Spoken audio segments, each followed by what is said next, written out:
आजच्या कार्यक्रमाला उपस्थित असलेले ज्यांचं वचन हा शासन आहे असे आपल्या महाराष्ट्राचे लाडके आदरणीय उद्धव बाळासाहेबजी ठाकरे यांचं या पेन्शन महाअधिवेशनामध्ये मनापासून स्वागत करतो। त्याचबरोबर त्यांच्या सोबत आलेल्या सर्व पक्षाच्या त्यांचं सुद्धा मनापासून स्वागत करतो। आजच्या या महाअधिवेशनाला उपस्थित असलेले आमचे सर्व राज्याचे पदाधिकारी, जिल्ह्याचे पदाधिकारी, तालुक्यामध्ये काम करणारे माझे तमाम तालुक्याचे पदाधिकारी या सर्वांना नमन करतो। आणि आज पेन्शन मेळावा आपण आयोजित केलेला आहे, याचं कारण काय असेल आपल्या सर्वांना माहित आहे। का केला? काय पाहिजे? अरे काय पाहिजे? हात उचलून सांगा काय पाहिजे? साहेबांना समजलं पाहिजे आम्ही इथं कशासाठी जमलेलो, काय पाहिजे? अरे काय पाहिजे? कालच हरियाणामध्ये ज्या निवडणुका सुरू आहेत त्या निवडणुकीमध्ये आपल्या राज्याचे जे पंतप्रधान साहेब आहेत, आपले मोदीजी, ते आले होते आणि त्यांनी म्हटलं की कर्मचाऱ्यांना आम्ही यूपीएस योजना लागू केली। कोणती योजना लागू केली? यूपीएस योजना। आणि कर्मचारी खुश आहेत। मी तुमच्या माध्यमातून विनंती करतो आमच्या प्रधानमंत्री साहेबांना, हे महाराष्ट्राची गर्दी पहा। जर यूपीएस योजनेला कर्मचारी खुश असतात तेवढ्या मोठ्या प्रमाणात महाराष्ट्रातले कर्मचारी इथे उपस्थित झाले नसते। यूपीएस योजना म्हणजे काय आहे? आमच्या पगारातून 10% आणि साहेब तुम्हाला सांगू इच्छितो, आता या यूपीएस योजनेमध्ये सरकारचा वाटा 8.5% केलेला आहे। 8.5% कशासाठी? कारण हा सगळा पैसा यूपीएस एनपीएसचा कुठे जातो? शेअर मार्केटमध्ये। आणि शेअर मार्केट कोणाचे? अदानी अंबानीचे आहेत। त्यांना आपल्या सरकारी तिजोरीतून रक्कम देण्यासाठी ही एनपीएस यूपीएस योजना आणलेली आहे, असा माझा सरळ आरोप या सरकारवर आहे। यूपीएस योजना म्हणजे नुसती फसवी योजना आहे। यूपीएस योजना म्हणजे नुसती गोल गोल फिरवणारी योजना आहे। म्हणून आम्हाला यूपीएस नको, आम्हाला काय पाहिजे? अरे काय पाहिजे? हात वर गुंज करून सांगा काय पाहिजे? अरे काय पाहिजे? अरे काय पाहिजे? आणि म्हणून आम्हाला ओपीएस पाहिजे। त्याच्यामुळे महाराष्ट्रामध्ये कर्मचाऱ्यांचा तीव्र विरोध आहे। तुम्हाला सांगतो, सरकारची चापलुसी करणं खूप सोपं आहे। सरकारची चापलुसी करणं खूप सोपं आहे। काही संघटना करतायत, त्या संघटनांना सांगू इच्छितो आमच्या भविष्याशी खेळू नका। आमच्या भविष्याची, आमच्या म्हातारपणाची काठी जुनी पेन्शन योजना आहे। आम्हाला ओपीएस पाहिजे, कुठलीही यूपीएस एनपीएस डीसीपीएस कुठलीही योजना नको। आम्हाला 1982-84 ची जशाच्या तशी जुनी पेन्शन योजना पाहिजे आहे।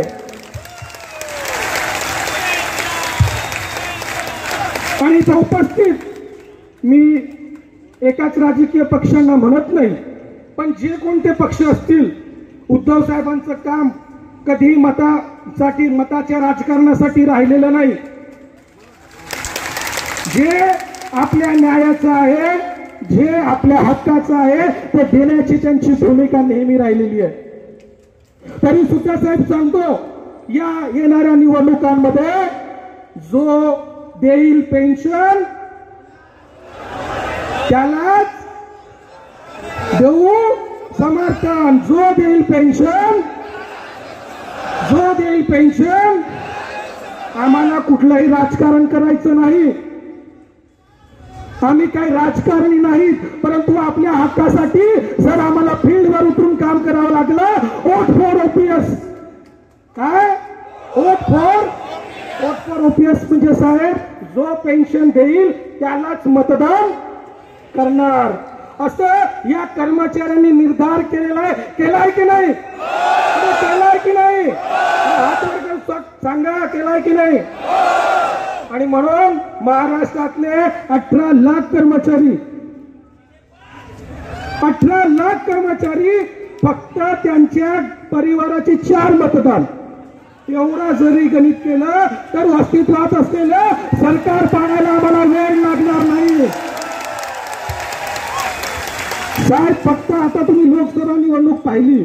या लोकसभा निवडणुकीमध्ये अगदी काही फरकानं कुठं 300, कुठं 2000, कुठं 3000, अगदी आपल्याच पक्षाचे जे एक उमेदवार मुंबईचे होते अतिशय अल्प मताने, थोड्या 58 मतांनी पराजय झाला.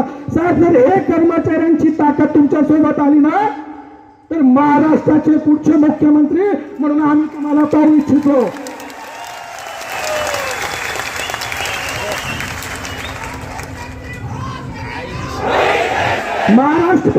महाराष्ट्र आता देशाचं झालं. आता जो पेंशन की बात करेगा, अरे जो पेंशन की बात करेगा, सुरुवातीला आम्हाला जुनी पेन्शन योजना बंद करून एनपीएस योजना लागू केली. तेव्हा या सरकारने काय म्हटलं, संघटनांनी काय म्हटलं, कर्मचाऱ्यांना लाखो करोडोचा निधी मिळेल. रिटायरमेंट झाल्यावर मिळताय का? एनपीएस मधून मिळताय का? इथे अंबादास दानवे साहेब आमचे मार्गदर्शक बसलेले आहेत. साहेब, आपल्या मतदारसंघात एक कर्मचारी रिटायर झाले. एनपीएस अंतर्गत फक्त 850 पेन्शन मिळत आहे. या सरकारला लाच वाटायला पाहिजे. ज्या कर्मचाऱ्यांनी 58 वर्ष सेवा केली त्याला फक्त 850 पेन्शन देते, फक्त 850. आणि हा सगळा एनपीएसच्या माध्यमातून जो मलिदा आहे तो कोणाला मिळतोय? कोणाला मिळतोय? अरे सांगा जोरा, कोणाला घाबरायची गरज नाही. कोणाला मिळतंय? अदानी अंबानी जे मोठे मोठे उद्योगपती आहेत त्यांना देण्याचं काम केलं जात आहे. साहेब, तुम्हाला मी सांगू इच्छितो, हिमाचलमध्ये जेव्हा निवडणूक झाली तिथल्या जे विरोधी पक्षामध्ये होते, जे आता मुख्यमंत्री आहेत, तिथले जे आधीचे मुख्यमंत्री होते त्यांनी म्हटलं आम्ही जुनी पेन्शन देऊ शकत. काय म्हटलं? जुनी पेन्शन देऊ शकत. मग कर्मचाऱ्यांनी त्यांना हरवून त्यांना जुनी पेन्शन योजना लागू केली. तसं आम्ही सुद्धा महाराष्ट्रात करणार आहोत. तुमच्या फक्त शब्द आम्हाला पाहिजे. आम्हाला माहित आहे तुमचा शब्द, तुमचा वचन म्हणजेच तुमचं शासन आहे आणि येणाऱ्या काळामध्ये तुम्ही दिलेला शब्द फिरवणार नाही याची मला खात्री आहे. आणि तुम्हाला सांगू इच्छितो, इथं आम्ही कुठल्याही पक्षाचे नाही, परंतु ज्यांनी येऊन आश्वासनं दिली आणि ते पाळल्या गेली नाही ते काही शेतकऱ्याचं, हे अशिक्षितांचं आंदोलन नाही, हे बुद्धिजीवींचं आंदोलन आहे. येणाऱ्या काळात जे आश्वासन देतील त्यांच्या विरोधात सुद्धा याच ताकदीने आम्ही आंदोलन करू. म्हणून मित्र, मला माहित आहे साहेबांना या विषयाची जाण आहे. साहेब, हा विषय नक्की येणाऱ्या काळामध्ये आम्हाला माहित आहे. आपण येणाऱ्या काळामध्ये मुख्यमंत्री म्हणून कोणाला पाहू इच्छिता? कोणाला पाहू इच्छिता? कोणाला पाहू इच्छिता? साहेब, तुमच्यावर प्रचंड जनतेचं प्रेम आहे. महाराष्ट्रातल्या जनतेचं प्रचंड प्रेम आहे. आणि मला माहित आहे ज्या पद्धतीनं हिमाचल प्रदेशमध्ये जे तिथले मुख्यमंत्री आता निवडून आले त्यांनी पहिल्याच कॅबिनेटमध्ये ओपीएसची घोषणा केली. पहिल्याच कॅबिनेटमध्ये. तशी महाराष्ट्रात सुद्धा आपण मुख्यमंत्री झाल्यावर पहिल्याच कॅबिनेटमध्ये घोषणा होईल याची आम्हाला पूर्ण खात्री नव्हे, पूर्ण विश्वास आहे. आणि या सरकारला अजून जागृत करण्यासाठी 2 ऑक्टोबर महात्मा गांधीजींची जी जयंती आहे त्या जयंतीपासून महाराष्ट्र राज्य जुनी पेन्शन संघटना, मी वितेश खांडेकर आमरण उपोषणाला आम्ही बसणार आहोत. जुनी पेन्शन योजना लागू होईपर्यंत आपलं आमरण उपोषण सुरू राहील. अधिक न बोलता साहेबांना सुद्धा पुढचा प्रोटोकॉल आहे. साहेबांनी आमचं सगळ्यांचं ऐकून घेतलं याच्याबद्दल त्यांचं मनापासून धन्यवाद देतो आणि इथंच थांबतो. एकच मिशन, अरे एकच मिशन, अरे एकच मिशन, एकच मिशन. मी म्हणेन काय पाहिजे तुम्हाला? मला माहित आहे काय पाहिजे, माहित आहे ना? अरे काय पाहिजे? अरे काय पाहिजे? अरे काय पाहिजे? अरे काय पाहिजे? कधी पाहिजे? आताच पाहिजे. अरे कधी पाहिजे? कधी पाहिजे?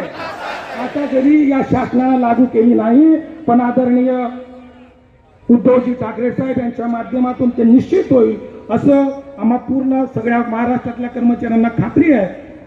सगळ्यांचं मनापासून धन्यवाद देतो. इथल्या नगर टीमचं सुद्धा ज्यांनी हे आयोजनामध्ये आमच्या जिल्हा कार्यकारिणीचं त्यांचं सुद्धा अभिनंदन करतो आणि ते सांगतो खूप खूप धन्यवाद. धन्यवाद दादा.